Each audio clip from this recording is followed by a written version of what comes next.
ଟୁନି ଚଢ଼େଇ ଯେତେବେଳେ ଖାଦ୍ୟ ସଂଗ୍ରହ କରିବା ପାଇଁ ଯାଉଥିଲା ତା ସହ କାଲୁ କାଉକୁ ମଧ୍ୟ ନେଇକି ଯାଉଥିଲା। କାଉ ଭାଇ ଚାଲ ଆଜି ଆମେ ଝରଣା ପଛପଟକୁ ଯିବା। ସେଠି ଆମକୁ ନିଶ୍ଚୟ କିଛି ନା କିଛି ଦାନା ମିଳିଯିବ, ନହେଲେ କିଛି ଫଳ ମିଳିଯିବ। ଟୁନି ତମେ ବହୁତ ଭଲ, ତମ ପାଇଁ ମୋତେ ବହୁତ ସହଜରେ ଦାନା ମିଳିଯାଉଛି। ତାପରେ ଟୁନି ଚଢ଼େଇ ଓ କାଲୁ କାଉ ଦିଜଣ ମିଶିକି ଆହାର ସଂଗ୍ରହ କରିବା ପାଇଁ ଚାଲିଗଲେ। ଝରଣା ପଛପଟେ ସେମାନଙ୍କୁ ଦାନା ମିଳିଗଲା। ସେତେବେଳେ ଟୁନିର ନଜର ଗୋଟେ ଗଛ ଉପରେ ପଡ଼ିଲା, ଯୋଉଠି ଏକ ଅମୃତଭଣ୍ଡା ଫଳିଥିଲା। କାଉ ଭାଇ ସେ ସାମ୍ନା ଗଛରେ ଏକ ପାଚିଲା ଅମୃତଭଣ୍ଡା ଫଳିଛି। କୋଉଠି କୋଉଠି ତାକୁ ମୁଁ ଖାଇବି। ନାଇଁ କାଉ ଭାଇ, ମୁଁ ମୋ ପୁଅକୁ ଆହାର ସଂଗ୍ରହ କରିବା ଶିଖଉଛି। ମୁଁ ତାକୁ ଏଠାକୁ ନେଇକି ଆସିବି, ସିଏ ଏଇ ଅମୃତଭଣ୍ଡାକୁ ତୋଳିବ। ଏକଥା ଶୁଣିକି କାଉ ଚୁପ୍ ହେଇଗଲା, ଆଉ ସେ ଦିଜଣ ଦାନା ନେଇକି ଘରକୁ ଚାଲିଗଲେ। କାଉ ଘରେ ପହଞ୍ଚିକି ତା ଦାନାକୁ ଖାଇଦେଲା। ଯାଉଛି ଲୁଚିକି ଯାଇକି ସେ ଅମୃତଭଣ୍ଡାକୁ ନେଇ ଆସିକି ଖାଇଦେବି। ଆଉ ତାପରେ ଟୁନି ଯେତେବେଳେ ପଚାରିବ ଅମୃତଭଣ୍ଡା କୁଆଡ଼େ ଗଲା, ମୁଁ କହିବି ମୁଁ କେମିତି ଜାଣିଲି।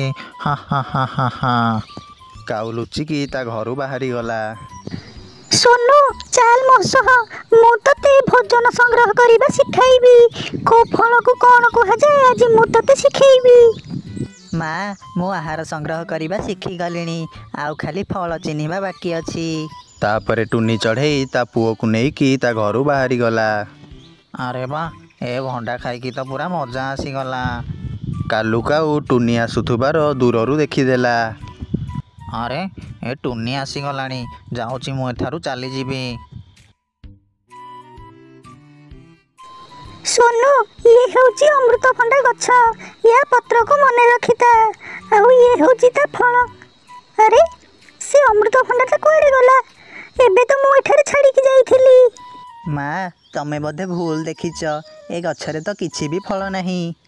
ନାଇଁ ପୁଅ, ମୁଁ ଏଠାରେ ଛାଡ଼ିକି ଯାଇଥିଲି, ବୋଧେ କୋଉ ଭୋକିଲା ପକ୍ଷୀ ତାକୁ ଖାଇ ଦେଇଥିବ। ତା ପରଦିନ ପୁଣି ଥରେ ଟୁନି ଚଢ଼େଇ କାଲୁ କାଉକୁ ନେଇକି ଖାଦ୍ୟ ସଂଗ୍ରହ କରିବା ପାଇଁ ଚାଲିଗଲା।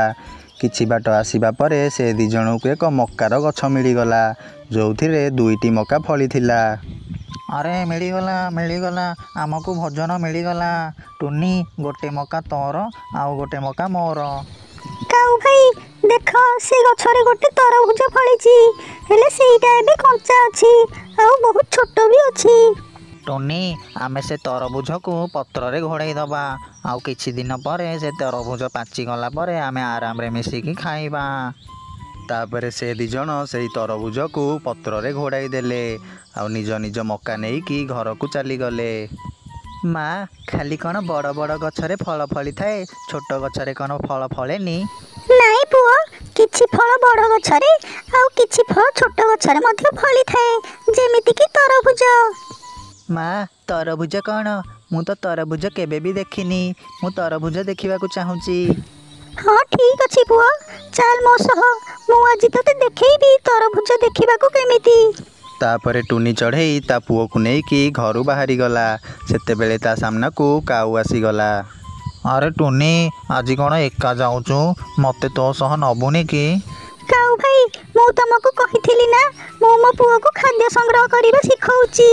ମୁଁ ଆଜି ତାକୁ କୋଉ ଗଛରେ କୋଉ ଫଳ ଫଳିଥାଏ ଦେଖେଇବାକୁ ନଉଛି। ମୁଁ ଆଜି ତାକୁ ସେ ତରଭୁଜ ଦେଖେଇବାକୁ ନଉଛି।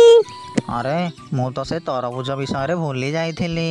ଟୁନି କଥା ଶୁଣିକି କାଉର ସେ ତରଭୁଜ କଥା ସବୁ ମନେ ପଡ଼ିଗଲା। ଖାଲି ଦେଖେଇବାକୁ ନଉଛୁ ନା ତାକୁ ତୋଳିକି ଖାଇବାକୁ ଯାଉଛୁ? ନାଇଁ ନାଇଁ କାଉ ଭାଇ, ସେ ତରଭୁଜ ତ ଏବେ କଞ୍ଚା ଅଛି, ସେଇଟା ପାଚିବାକୁ ଆହୁରି 10 ଦିନ ଲାଗିବ। ମୁଁ ଖାଲି ସୋନୁକୁ ଦେଖେଇବାକୁ ନଉଛି। ତାପରେ ଟୁନି ଆଉ ସୋନୁ ସେଠାରୁ ଚାଲିଗଲେ। ସୋନୁ, ଇଏ ହେଉଛି ତରଭୁଜ। ଏ ଫଳଟି ବାହାରୁ ସବୁଜ ଓ ଭିତର ନାଲି ରଙ୍ଗର ହୋଇଥାଏ। ମା, ଏ ଫଳର ସ୍ୱାଦ କେମିତି? ଏ ଫଳ ବହୁତ ମିଠା ଲାଗିଥାଏ। ଏ ଛୋଟ ବଡ଼ ସମସ୍ତଙ୍କୁ ଭଲ ଲାଗିଥାଏ।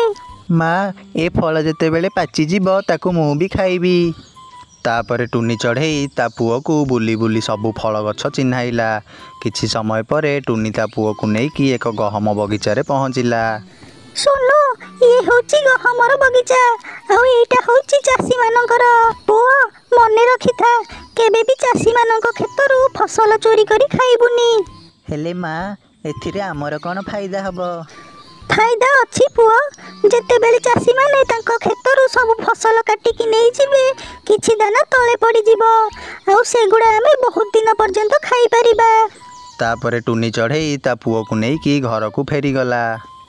ଆରେ ସେ ତରଭୁଜଟି ବଡ଼ ହେଇଯିବଣି, ଯାଉଛି ତାକୁ ଟୁନି ଚଢ଼େଇ ନେବା ପୂର୍ବରୁ ମୁଁ ତୋଳିକି ଖାଇଦେବି। କାଉ ଟୁନିର ସାଙ୍ଗ ହେଲେ ବି ସବୁବେଳେ ତାକୁ ଧୋକା ଦେବା ଉଦ୍ଦେଶ୍ୟରେ ରହୁଥିଲା। ତାପରେ କାଲୁ କାଉ ତା ଘରୁ ଯାଇକି ସିଧା ସେ ତରଭୁଜ ପାଖରେ ପହଞ୍ଚିଲା, ଆଉ ତା ଥଣ୍ଟରେ ତରଭୁଜକୁ ଭାଙ୍ଗିଦେଲା। ଆରେ ଇଏ ତ କଞ୍ଚା ଅଛି। ହଉ ଠିକ୍ ଅଛି, କଞ୍ଚା ହେଲେ କ'ଣ ହେଲା, ତରଭୁଜ ଭଳିଆ ଫଳକୁ ମୁଁ ଛାଡ଼ିବିନି। ତାପରେ କାଲୁ କାଉ ସେ ତରଭୁଜକୁ ଖାଇବାକୁ ଲାଗିଲା। ଆରେ ଇଏ ତ ମିଠା ବି ଲାଗୁନି। ହଉ ଠିକ୍ ଅଛି, ମିଠା ନ ଲାଗୁ ପଛେ କିନ୍ତୁ ମୁଁ ଖାଇବି। ଟିକେ ଟାଣ ବି ଅଛି, ତଥାପି ମୁଁ ଖାଇବି। ତରଭୁଜ ଭଳିଆ ଫଳକୁ ମୁଁ ଛାଡ଼ିବିନି। ଏମିତି କହି କହି କାଲୁ କାଉ ସବୁତକ ତରଭୁଜ ଖାଇଦେଲା। ଆଉ କିଛି ସମୟ ପରେ ସେ ତା ଘରକୁ ଚାଲିଗଲା। କିଛି ସମୟ ପରେ ରାତି ହେଇଗଲା। ଟୁନି ତା ପୁଅ ସହିତ ତା ଘରେ ଶୋଇଥିଲା। ସେତେବେଳେ ତାଙ୍କ ଦି ଜଣଙ୍କୁ କାଉ କାନ୍ଦୁଥିବାର ଶବ୍ଦ ଆସିଲା। ମରିଗଲି ଲୋ ମା, ମରିଗଲି, କିଏ ମୋତେ ସାହାଯ୍ୟ କର।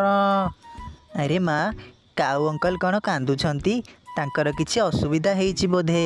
ହଁ ସୋନୁ, ତୁ ଘରେ ଥା, ମୁଁ ଯାଇକି ଦେଖୁଛି। ତାପରେ ଟୁନି ଚଢ଼େଇ ସାଙ୍ଗେ ସାଙ୍ଗେ କାଲୁ କାଉ ଘରକୁ ଗଲା। କାଉ ଭାଇ, ତମେ କାନ୍ଦୁଛ କ'ଣ ପାଇଁ? କ'ଣ ହେଇଛି? ଟୁନି, ମୋ ପେଟ ଫାଟିଯିବ ଲାଗୁଛି। ମୋ ପେଟ ବହୁତ ଜୋରେ କାଟୁଛି। ମୋତେ ବଞ୍ଚା ଟୁନି, ମୋତେ ବଞ୍ଚା। କାଉ ଭାଇ, ମୋ ପାଖରେ ତ ମେଡିସିନ ନାହିଁ। ଏତେ ରାତିରେ କ'ଣ କରିବି?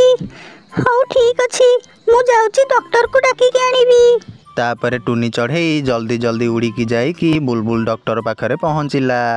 ଡକ୍ଟର, ଡକ୍ଟର, ମୋ ସହିତ ଜଲ୍ଦି ଚାଲ। କାଉ ଭାଇର ପେଟ ବହୁତ ଜୋରେ କାଟୁଛି। ଠିକ୍ ଅଛି, ଚାଲ ଟୁନି। ତାପରେ ବୁଲବୁଲ ଡକ୍ଟର ଟୁନି ଚଢ଼େଇ ସହିତ କାଲୁ କାଉ ଘରକୁ ଗଲା। କାଉ, ତୁ ନିଶ୍ଚୟ କିଛି ଖରାପ ଖାଦ୍ୟ ଖାଇଛୁ। ଜଲ୍ଦି କହ, କ'ଣ ଖାଇଛୁ? ତାପରେ ଯାଇକି ମୁଁ ତତେ ମେଡ଼ିସିନ ଦେଇପାରିବି। କାଉ ଟୁନି ଆଡ଼କୁ ଚାହିଁକି କାନ୍ଦିବାକୁ ଲାଗୁଥିଲା। କିଛି ଖାଇନି, କିଛି ନାହିଁ। ଆରେ କାଉ ଭାଇ, ଏମିତି ଖାଲିଟାରେ ତ ପେଟ କାଟିବନି, କିଛି ତ ଖରାପ ଖାଦ୍ୟ ଖାଇଛ। ତାପରେ କାଉ କାନ୍ଦି କାନ୍ଦି ସତ କଥା କହିବାକୁ ଲାଗିଲା। ସେ ଯେଉଁ କଞ୍ଚା ତରଭୁଜ ଯେଉଁଟା ଆମେ ପତ୍ରରେ ଲୁଚେଇକି ଆସିଥିଲେ, ସେ ତରଭୁଜ ସବୁଯାକ ମୁଁ ଖାଇଦେଲି। ଏହା ଶୁଣିକି ଟୁନି ହସିବାକୁ ଲାଗିଲା। ତାହେଲେ ଏମିତି କଥା, କଞ୍ଚା ଖାଇବା ଖାଇଲେ ପେଟ ତ ନିଶ୍ଚୟ କାଟିବ। ଠିକ୍ ଅଛି ଡକ୍ଟର, କାଉ ଭାଇକି ଇଞ୍ଜେକ୍ସନ ଲଗାଅ। ନାଇଁ ନାଇଁ ଡକ୍ଟର, ମୋତେ ଇଞ୍ଜେକ୍ସନ ଲଗାଅନି, ମୋତେ ବଟିକା ଦେଇଦିଅ, ମୁଁ ଖାଇଦେବି। ତୋ ପେଟ ବଟିକାରେ ଭଲ ହବନି କାଲୁ, ତତେ ଇଞ୍ଜେକ୍ସନ ନେବାକୁ ହିଁ ପଡ଼ିବ। ତାପରେ ଡକ୍ଟର କାଲୁ କାଉକୁ ଇଞ୍ଜେକ୍ସନ ଦେଇଦେଲେ। ଟୁନି, ମୋର ଭୁଲ ହେଇଯାଇଛି। ଯଦି ଆଉ କିଛି ଦିନ ଅପେକ୍ଷା କରିଦେଇଥାନ୍ତି ସେ ତରଭୁଜ ପାଚି ଯାଇଥାନ୍ତା, ଆଉ ମୋର ଏଇଭଳି ଅବସ୍ଥା ହେଇନଥାନ୍ତା। କାଉ ଭାଇ, ସେଇଥିପାଇଁ ତ କୁହାଯାଏ ଅତି ଲୋଭରୁ ମୃତ୍ୟୁ। ତେଣୁକରି ଲୋଭ କରିବା ଉଚିତ ନୁହଁ।